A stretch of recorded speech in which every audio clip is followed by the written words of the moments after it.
नमस्कार, मी इंदिरा आणि तुम्ही पाहताय टॉप न्यूज मराठी। एसटी महामंडळाच्या सवलतधारक प्रवाशांसाठी अत्यंत सोयीचं ठरणारं NCMC national common mobility card सध्या सांगली जिल्ह्यात वादाच्या भोवऱ्यात सापडलंय। ज्येष्ठ नागरिक आणि महिलांसारख्या प्रवाशांना डिजिटल प्रवासाची सोय व्हावी म्हणून महामंडळाने कंत्राटदार कंपनीमार्फत अवघ्या 199 रुपयांमध्ये हे कार्ड उपलब्ध करून दिले।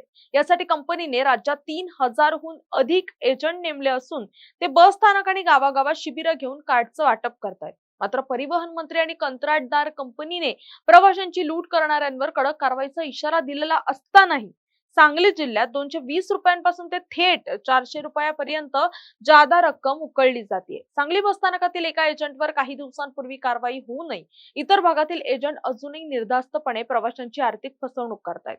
या लुटीचा मुख्य फटका ग्रामीण भागातील नागरिकांना बसत असून एजंट राजरोसपणे जादा पैशांची जाहिरात करतायत। नुकतंच समडोडी येथे प्रीतम मस्कर नावाच्या एजंटने एका क्रीडा मंडळाच्या सहकार्याने शिबिर आयोजित केलं होतं। या शिबिरात कार्ड नोंदणीसाठी प्रत्येकी 250 रुपये आकारण्यात आले। इतकंच नव्हे तर त्याने व्हॉट्सअपवर पाठवलेल्या निमंत्रण संदेशातही कार्ड फी 250 रुपये असा उघड उल्लेख केला। गावागावातील शिबिरांप्रमाणेच मुख्य बसस्थानकांवरही ही लूट सुरू आहे। ज्या बस स्थानकातील केंद्रांवर 250 रुपये घेतले जात आहेत तर पलूस स्थानकात 220 रुपये आकारले जात आहेत। आटपाडी बस स्थानकातील एजंट तर आणखी पुढे जाऊन नोंदणीसाठी 220 रुपये आणि त्यानंतर कार्ड ऍक्टिव्हेशनच्या नावाखाली आणखी 20 रुपये असे एकूण 240 रुपये सक्तीने वसूल करतायत। अत्यंत गंभीर बाब म्हणजे प्रत्येक मुख्य बसस्थानकावर बसस्थानक प्रमुख आणि आगार प्रमुख कार्यरत असतानाही त्यांच्या नाकाखाली सुरू असलेल्या या गैरप्रकाराकडे ते पूर्णपणे सोयीस्कररित्या दुर्लक्ष करतायत।